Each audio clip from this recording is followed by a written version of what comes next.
Well, hey everyone. This video is going to be about getting started with the ETL processing final. By now you've had a little bit of time to look at the final and kind of decide what's going on here and think about it a little bit. And you probably got started on working with it. I'd hope so. Do be aware that some of the things in this list may only be applicable to your school. Use it in a couple different schools. So don't freak out about new stuff being added there. But no matter which school you're doing this in, the process is going to kind of be the same.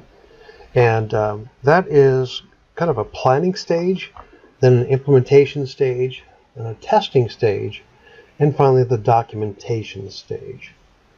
So those are what's going to happen pretty much in every ETL project you're ever going to work on. So to help with getting started, the first milestone, if you would, I'm going to give you some tips about how I would do the final. And hopefully that will kind of push you in the right direction. Now, do keep in mind this is the way I would do it. It doesn't have to be exactly the way you do it. But there are some things that I want to make clear is that it does need to be able to run. I need to be able to run the scripts in your code and the ETL package by just running the script, right-clicking on the ETL package and SSIS and running that without having to mess with it and fix it and change things. That's very important. Then you'll see me go through and test things along the way. Anyway, it's going to be a long video, so get some popcorn, kick back, and let's go take a look at this first week of work. I want to start with some basic documentation. So what I'm going to do is I'm going to use some SQL code to get it. My goal is to find out more about the particular databases. So I'll start off looking at this database here, Doctor Schedules. Now there are a couple different tables, or actually these are views, that you can use to examine what is available in the database. So there's a view called sysObjects, which will give you the names of all the objects in the database. There's a newer one called sys.objects. It gives you similar information, but in a little different format. Some things are a little bit clearer to read than others. Now, I can go through and use those views to kind of figure out things like the primary keys and the foreign keys, etc., by using code like this. So I want the name of the object, I want the name of the parent object, and I want to only pull out stuff that is either a user table, a primary key, or a foreign key. I can examine this and see, okay, I've got these tables here. I've got clinics, doctors, doctor shifts, and shifts. And then these are the primary keys, and here's our foreign keys. So it gives me some good information or intel about what's going on in the database. A little easier than having to go through Object Explorer. Next, I'll start looking at the list of tables. Another function, or excuse me, a view that Microsoft has is sys.tables. Gives me a list of the tables. Sys.columns are all columns, which gives me a list of the columns. Unfortunately, it does also give me a list of columns in other Microsoft tables too that I don't really want. But the good news is I can actually filter this out and get only the tables I need. And a third one is sys.types, which gives me information about the data types.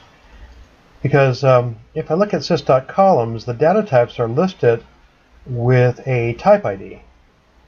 So that's not very useful to me because I want to see, the human-friendly version.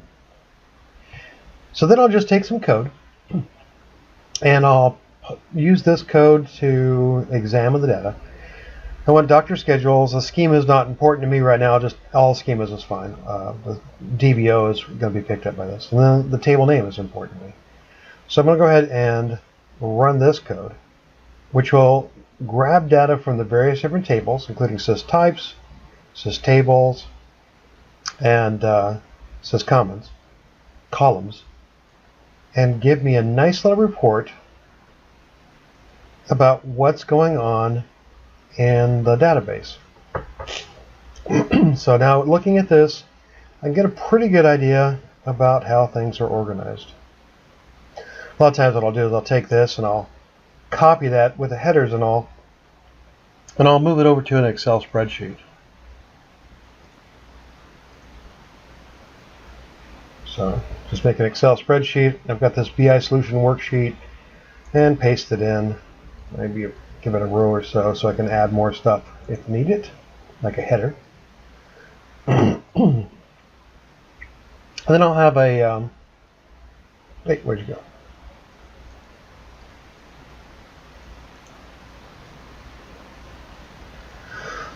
I have a report about, what I'm dealing with in that particular table, database. Now this is the doctor schedules database. So I might make the tab name here, and it just gives me a worksheet that I can work from to go back and forth looking at things. Now there's some other non-Microsoft specific tables called the information schema. Actually I said tables, but they're really views. These are the American National Standards Institute views. One's called information schema tables, another one columns. And here I can also pick up information. And once again, if I write some code to combine all this, I can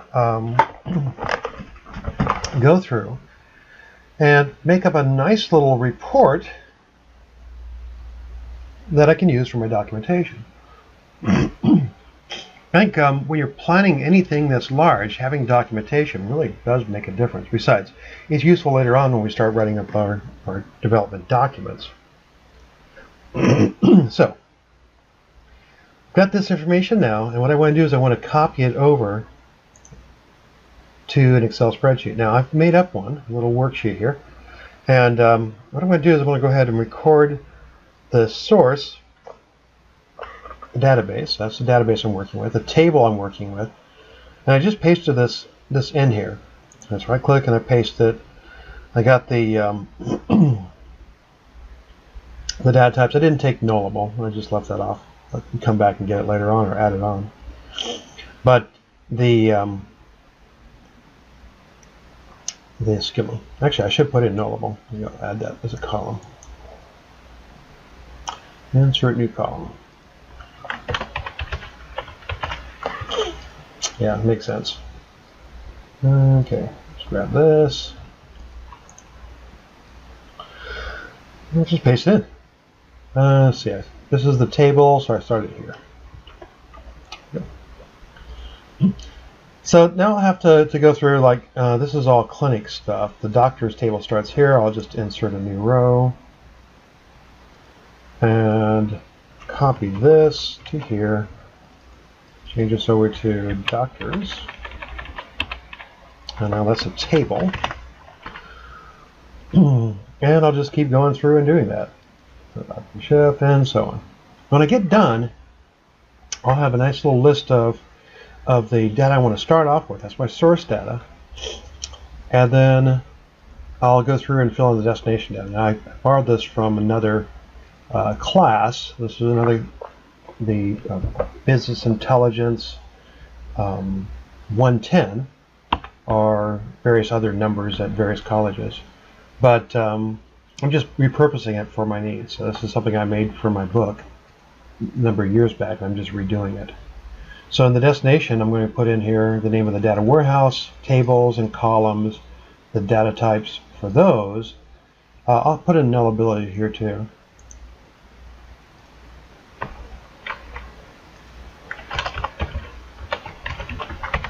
And then I'll note the transformations. And when I get all done, basically I'll have a roadmap to all the transformations I need to perform to get the job done, and I'll have a much better idea about the project. So that's a first thing to do, and I guess I'll better stop it and get that done. Okay, that took I don't know, a half hour or so, 20 minutes. But now I have a nice little list of all the things that are I need to work with. So here I have the various different tables and the data types and whether they're null or not. And I did that in both databases, the patient's database and the doctor schedules database. If I should make these bold, I'm not sure it really cares. I mean, it should be enough to have them in the little bars, but what the heck.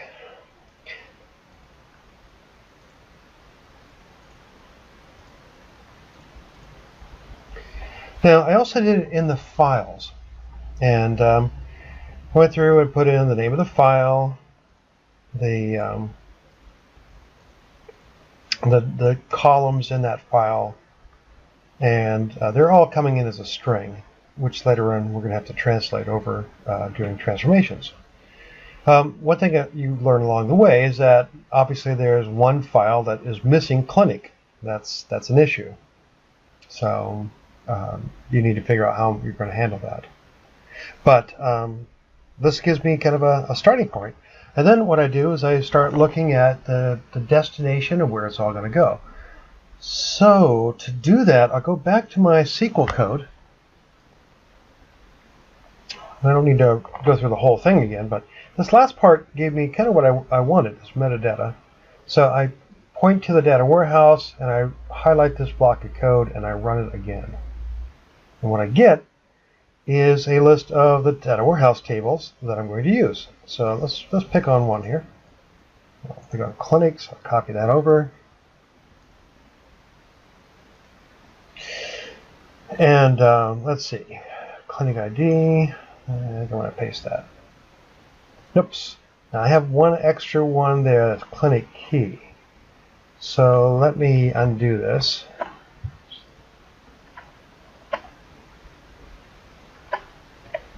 And I will add another row of data in here and paste it there. Hey, where'd you go? Looks like I lost it. Okay, let's try this again. Copy and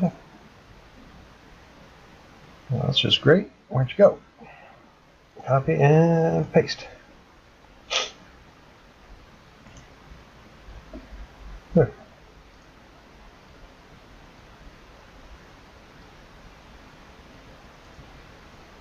Oops. Okay.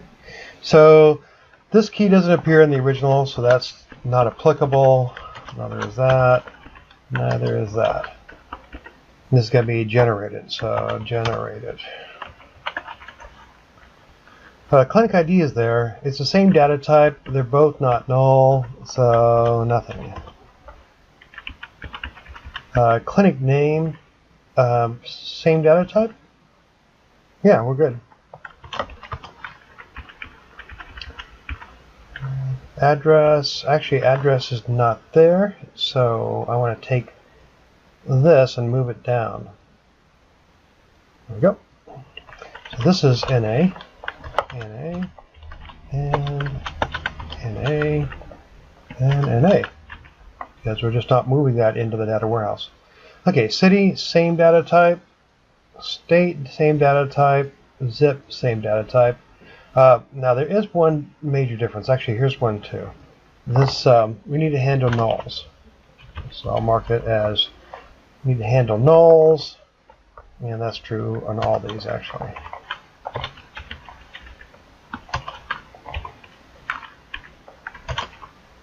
Okay, not sure there's going to be any issues, but it's definitely a difference that we need to address. Okay, so now it's on to the next table, and the next table, and the next table.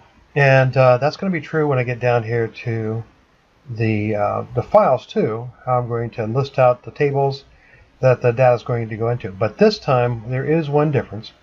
Like visits goes into the visits table, the OLTP database, not into the data warehouse. So I need to put that in there. Let's see here. Visit ID is not part of it, so let me undo that.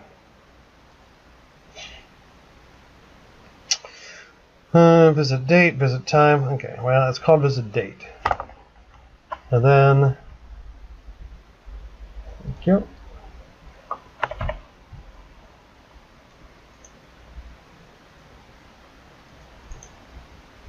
Paste. And then patient. Paste. And then clinic.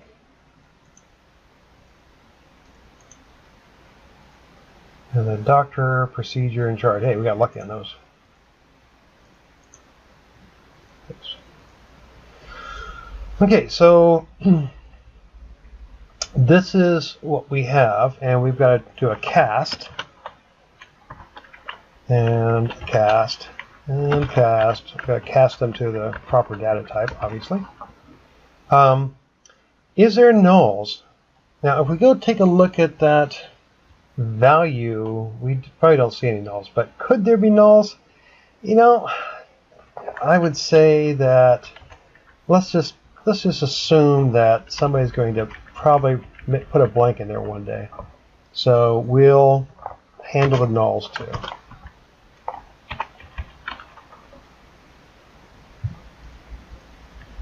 Oops, let's put this on there.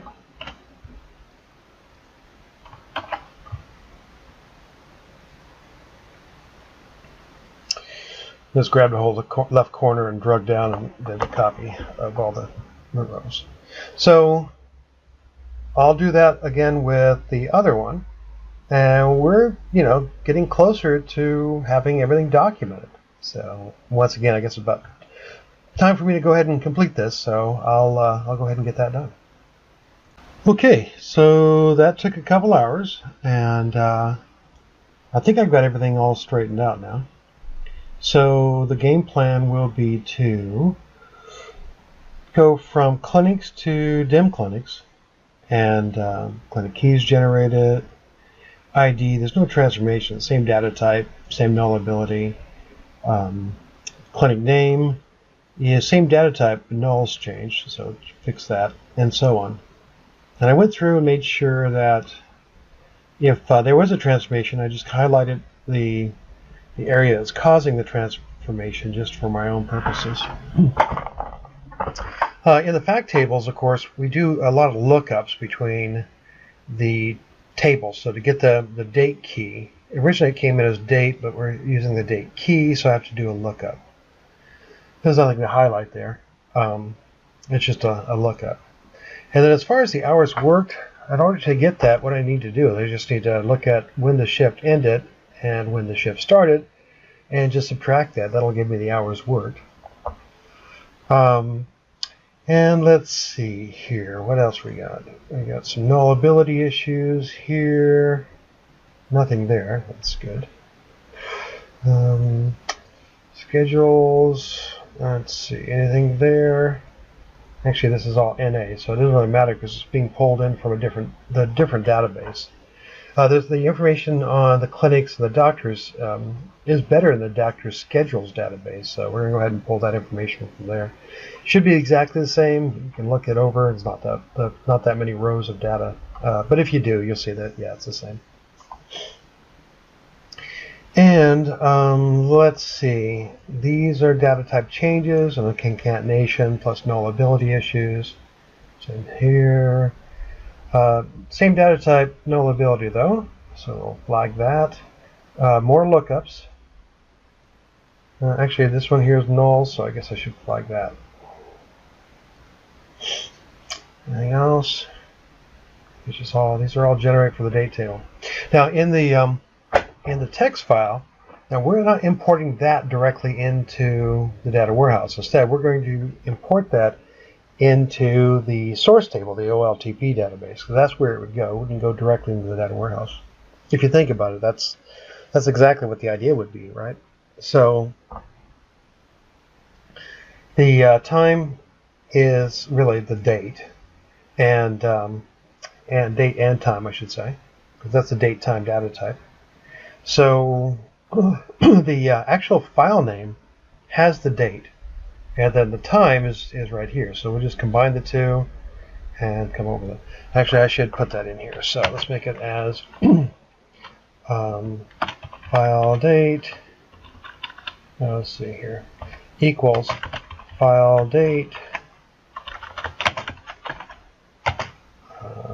plus the time. Okay. That should give us our calculation for that value. Patient stuff, should be a direct pull from that. The clinic stuff, again, a direct pull, doctor stuff, etc. And then the same thing happens here. First name and last name are combined for the patient, new patient records. No, they're not. They're not combined. They're just data type conversions. So I don't really need to. That does not need to be highlighted. Clear formats. Yep. There is a cast, and there is a possibility of null, so I'm going to go ahead and flag that.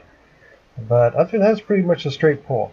Now, when I start looking at this, I'll see that the email addresses are kind of messed up.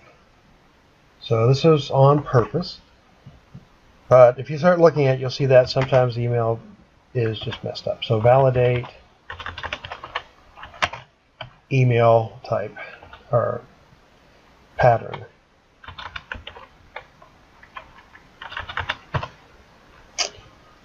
So that's something we need to do. The addresses in those files are all right, but to tell you the truth, I probably should validate that too.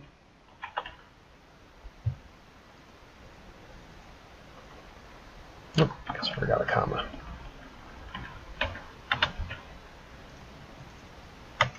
Because that's very likely for it to be messed up. So those are the two likely things I want to go ahead and validate.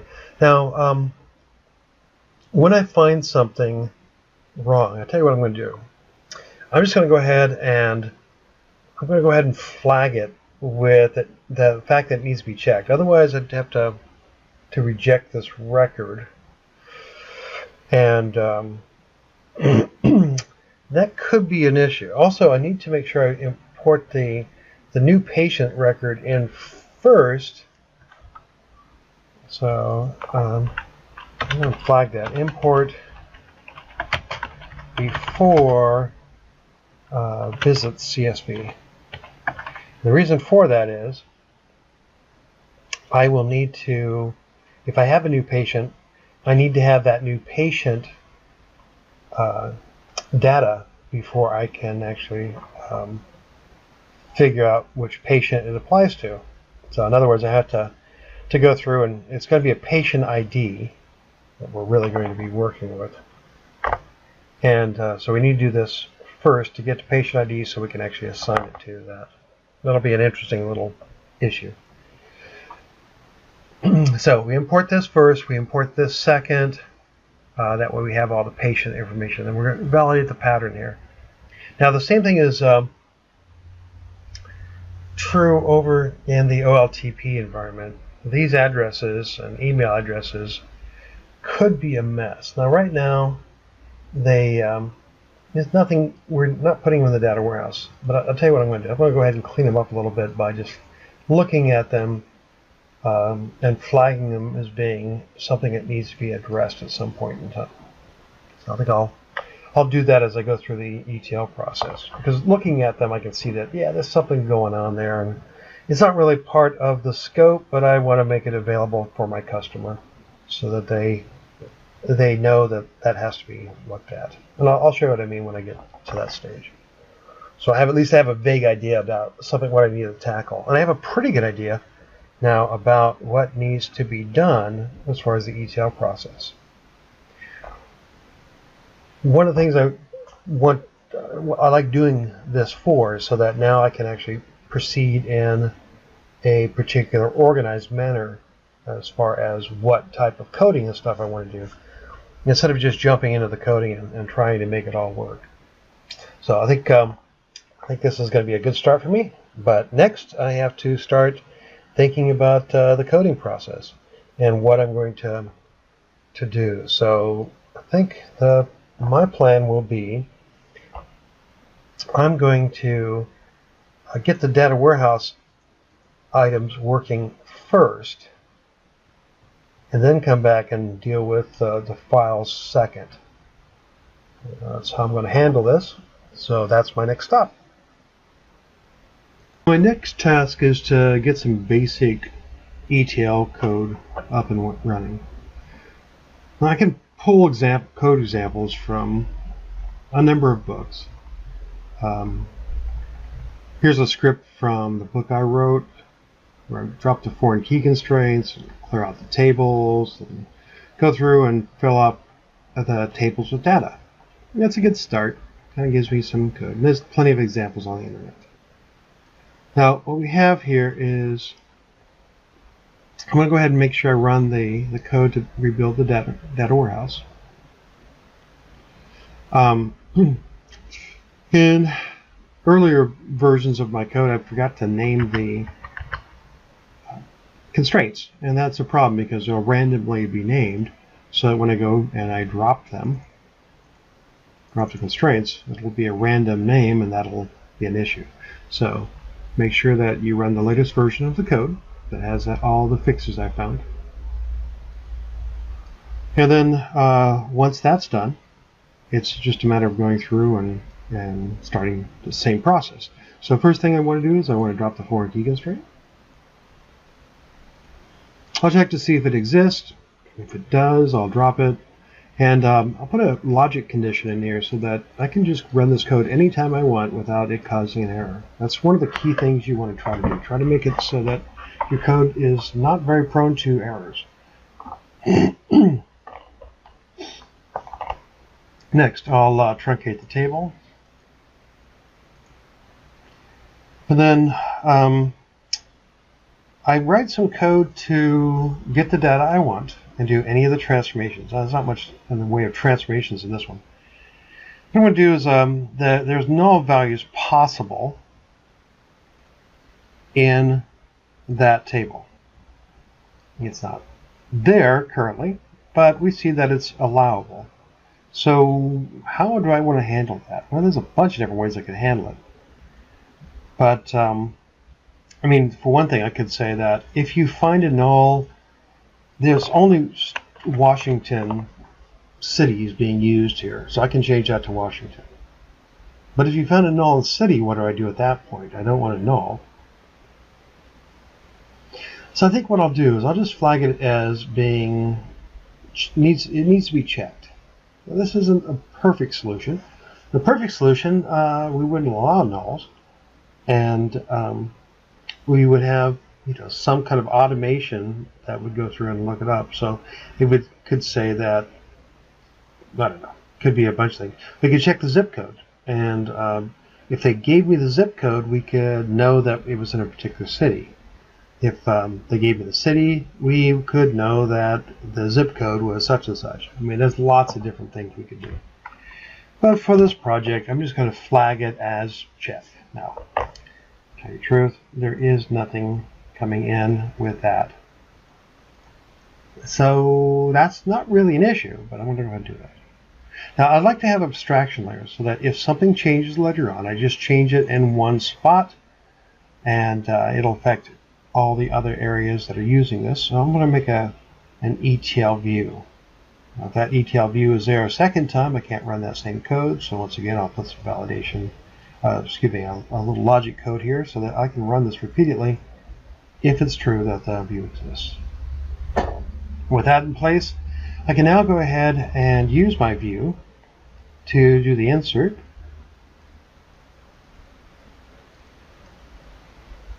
And that doesn't seem to have a problem right now, which makes sense. It'll generate an automatic key there. So it shouldn't do that more than once, but that's all right. I don't have any restrictions on that. Then put the foreign key constraints back in. Once again, I've added on some additional logic.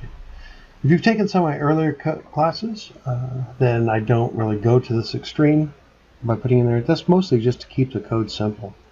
But now they're getting more advanced towards the end of this class and other classes. I think I'll go ahead and put in the more complex code.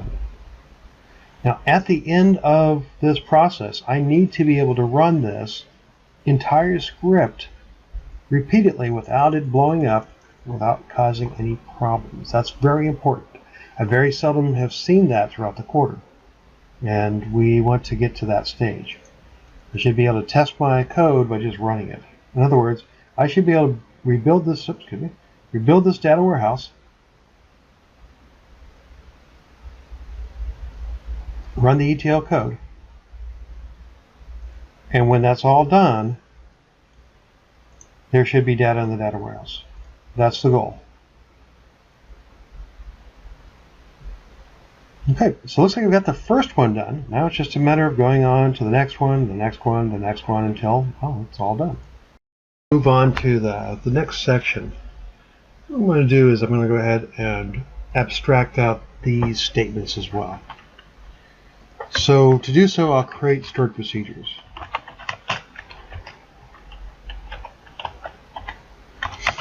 And I'll call this one PETL drop FK dem Linux as begin and end. Now there's no real transactions here, but I think I will go ahead and wrap it up in a try catch block. So try the following statements, and to that you type in begin try and end try, begin catch,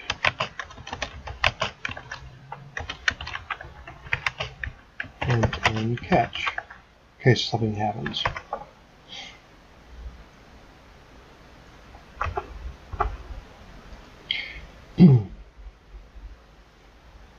Now I should actually put a little prologue in here as well. Typically make one of these just in case you make changes to your stored procedure. So this drops FK for clinic, developer, date, change log. Yeah, that's not so bad. And then in the catch block, a couple different things you can do. One thing that I can do is I can go through, oops, I should tab it over so it lines up. Okay. I can go ahead and print out an error message saying that it was successful, or in this case failed.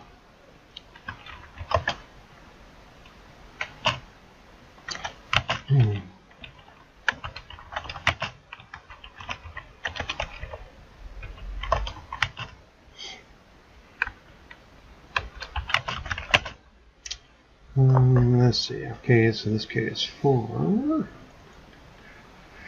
we want this is all for the clinic.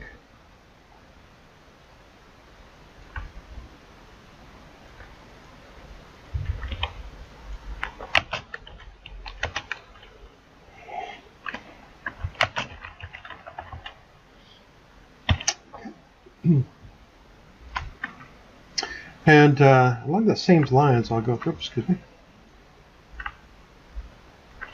I'll put in here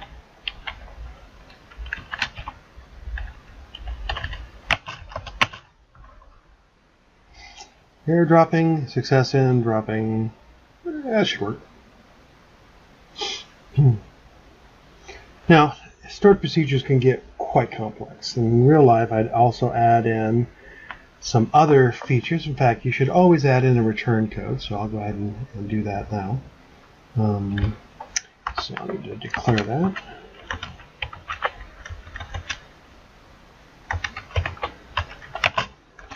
If I can spell it. And RC for return code, it's going to be an integer, and I'll set the initial value to 0. And the idea is to indicate a status. So if it succeeds, I should set that status to a positive number. I usually choose just 1. It's a personal preference. You can set anything you want, but that's what I do. And then if it doesn't succeed, I set it to a negative value of -1. And then at the end of the stored procedure, I got to return this code. So return at RC. And like I said, there are some more things that could be added, but that's the basic nature of your stored procedure. So the pattern is you put in your ETL code here. Oops.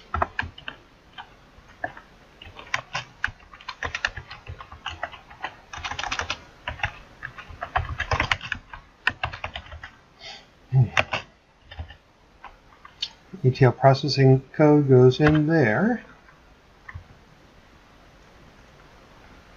And everything else is pretty much going to be the same all the way through. So this code will change, and of course we'll want to change that little message. But the rest of it will pretty much be the same for every single one we do. So that's that does make it a little bit easier to go through and set up.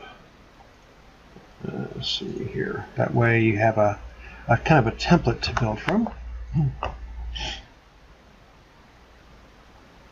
And we will make this stored procedure.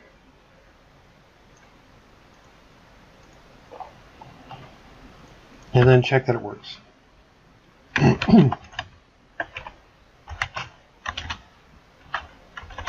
Execute. And the name of the stored procedure.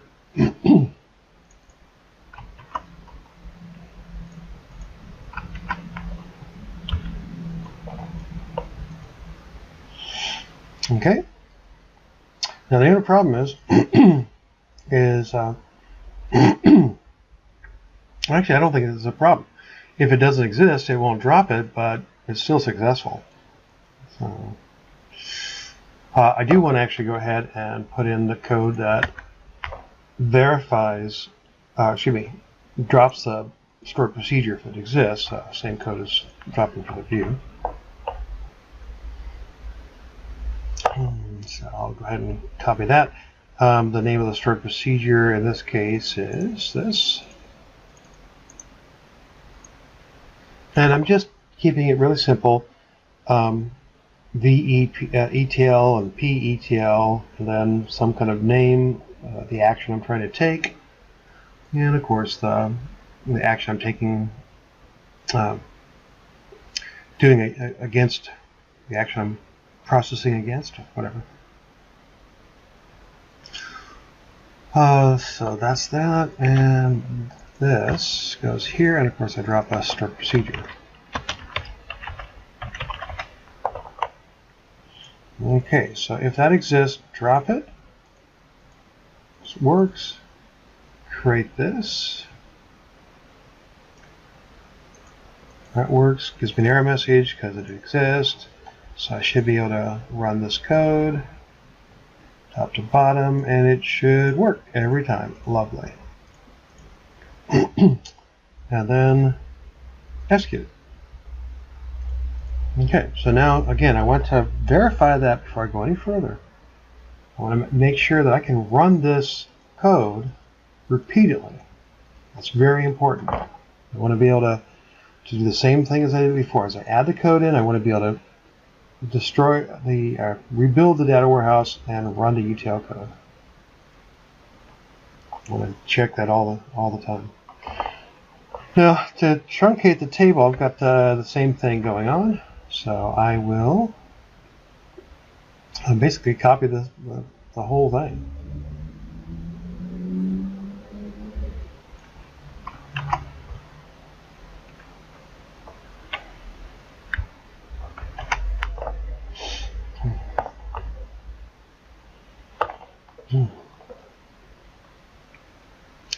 And the statement that goes in here would just be truncate table.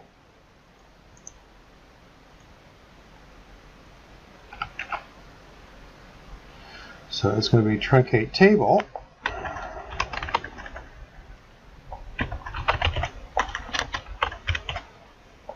And clinics.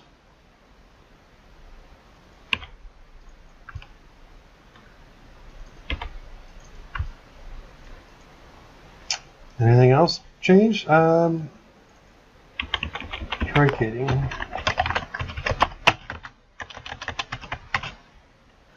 Table.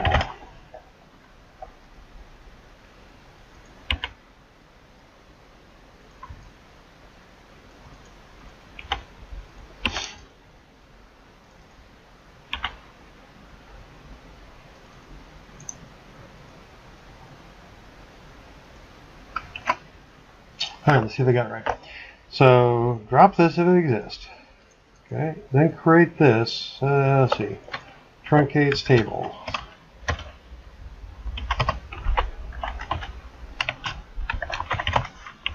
Now the good news is once I get a truncate table one, they drop foreign key constraint one and add foreign key constraint one.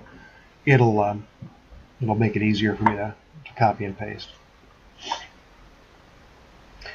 So let's see here. I like the fact that you can collapse this in Management Studio because it's going to get really busy in here. Truncate table, truncate table. Quit dropping, truncating table. Error truncating table.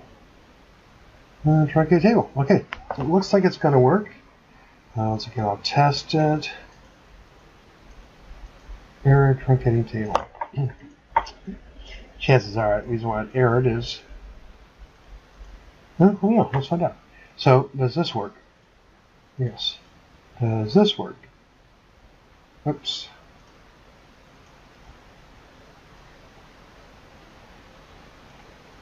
Yes. And does this work? No. Oh, so that was successful. So yeah, I guess it was. I hadn't dropped the foreign key constraint yet. No, I must have did it after I made this. Okay. Once again, I want to make this. Test it.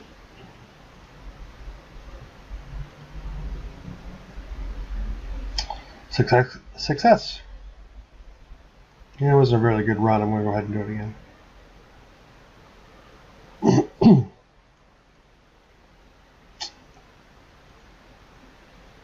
Okay, that's good. And then the next one, of course, will be the third piece here.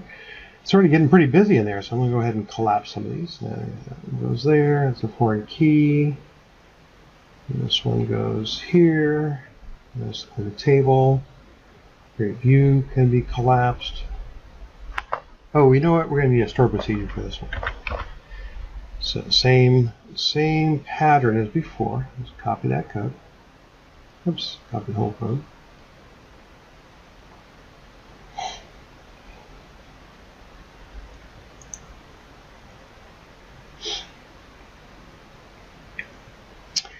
Let's paste that in. And our processing code this time is our insert statement.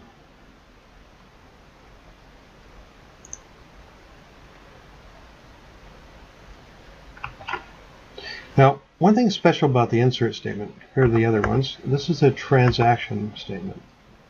So I also want to, I'm going to go down that road. Yeah, I might as well show you how it's done. Begin tran.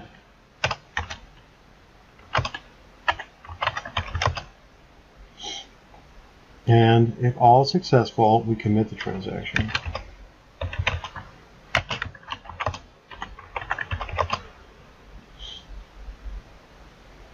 If, on the other hand, it's not successful, we roll it back. Now, actually, I'll tell you what. I'm going to do this a little bit differently here. This can be a little tricky because I should do some validation logic and a bunch of other things before I begin the transaction. Then quickly begin the transaction, commit the transaction. But you know what?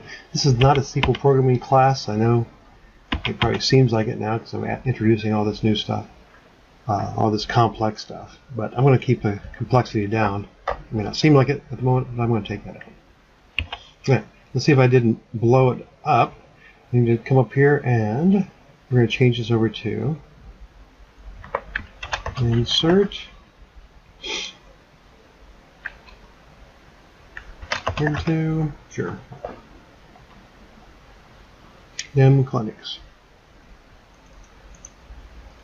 I usually abbreviate this one, and I think I'll do that just to make it a little easier to read. I'm not sure if it's necessary. Insert dem clinics.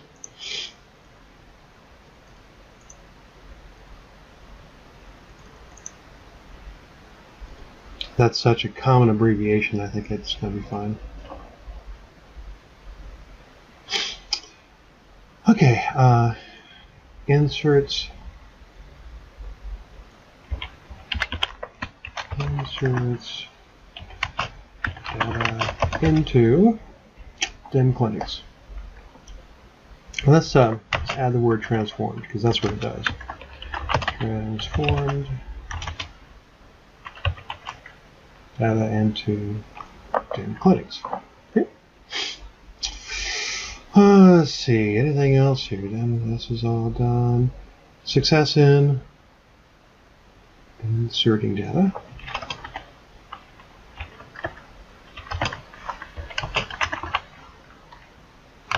Into error. Inserting data into. That doesn't change. I think we got it all.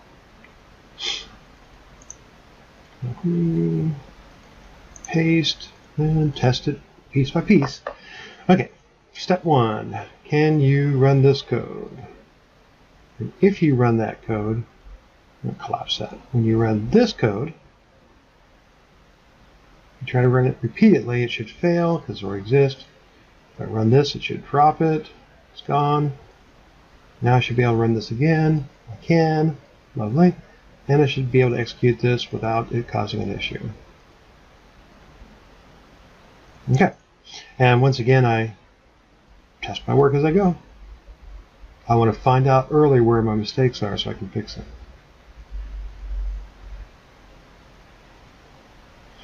Success in dropping the foreign key, success in truncating it, success in inserting the data. You know, one thing I don't like is I don't like that little message there, 3 rows affected. So I can resolve that. This is a personal preference again by setting the row count on or off. And so I think I'll do that. Now, if I want to do that in the stored procedure, typically it's a client setting. So I can go through and say set no count on. So no count on. Yeah, that's it.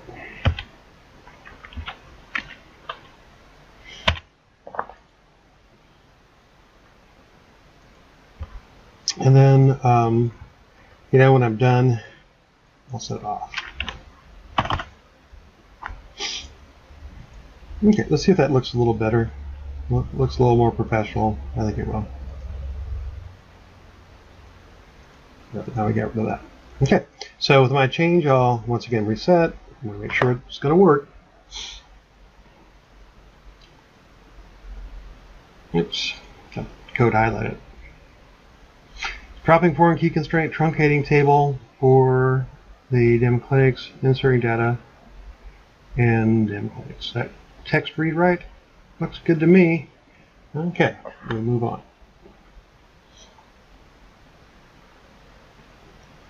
Grid procedure's done. That one's done. Those are collapsed. Last one is replacing the foreign key constraints. So we will once again copy some code.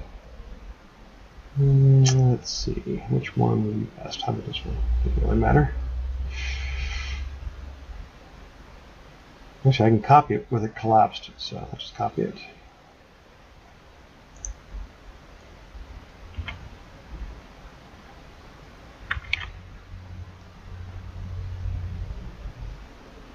And paste it in. I'm going to paste it in the wall. Okay, so now the processing code is this block of code. So just grab a hold of that, cut it, and paste it. Looks a little messy there, so I'll tab a little bit. That looks like it's lining up. And what do we got here?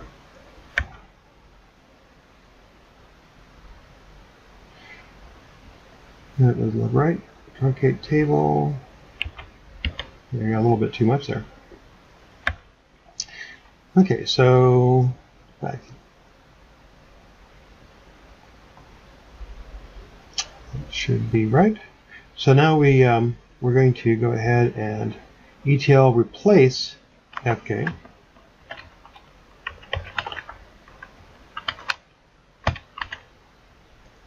It's going to be our new stored procedure. Oh, I see what happened. I got a little bit of the code from previous. So let's see here.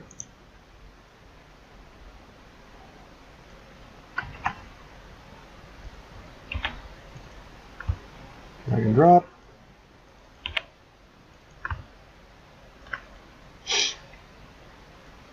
Make sure it works. Okay, create procedure. Truncates table, no. Replaces FKS for dim clinics. And then let's see here. This code doesn't change. We know it works. Make sure I didn't blow it when I copied it and pasted it in here. Success in replacing FKs. Now, again, the good news is, folks, that once this is done,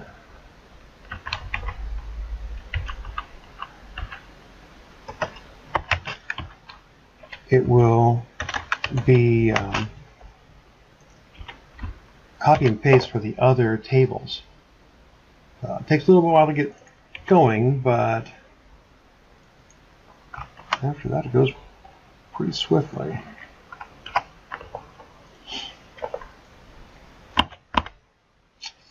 I think it's going to work, but once again, we always have to check. So make sure this works. This should work. And this should work.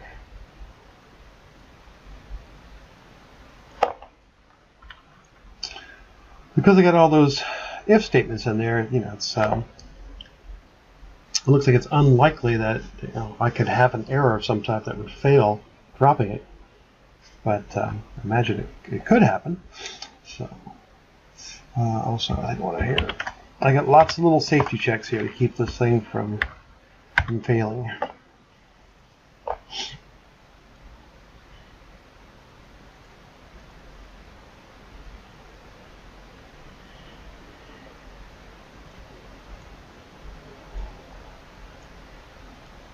Now, once again, I checked to make sure it can run it through there. I should also, I should always check to see if the tables were actually filled.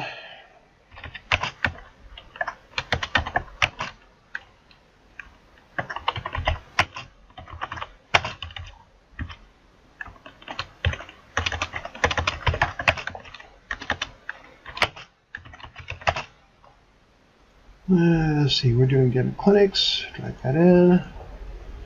Semicolon look professional. Yay! It's working. Yes. Should work every single time. Lovely. Okay. So that part of the ETL script is done. I've got my views. I've got my stored procedures. I've got error handling code. I've got I got most everything I need. In fact, now I just got to go through and do. Let's see. The dim doctors, patients, procedures, shifts are going to be the same. Very, very similar to each other. There'll be some casting and stuff going on. So there's a few things that are different. I got a concatenation to do, a cast. When I get to the fact table, I've got those lookup values, which means I have to do a join against the dimension tables so that I can pull out the keys instead of IDs.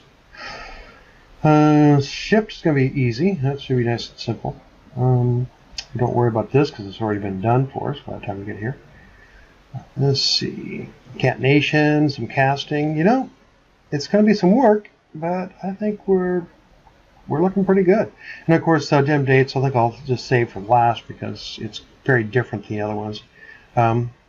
I'm just going to find some code and copy and paste it. I've already got some code, of course, from like my previous book and some other examples. I'll just take a look at the best of the bunch and put that in there. Once that's done, I have the ETL process done. I pretty much got a week's worth of work done at that point. But the next thing, of course, would be to tackle figuring out how I'm going to import this data. And that sounds like a good video to do in the future.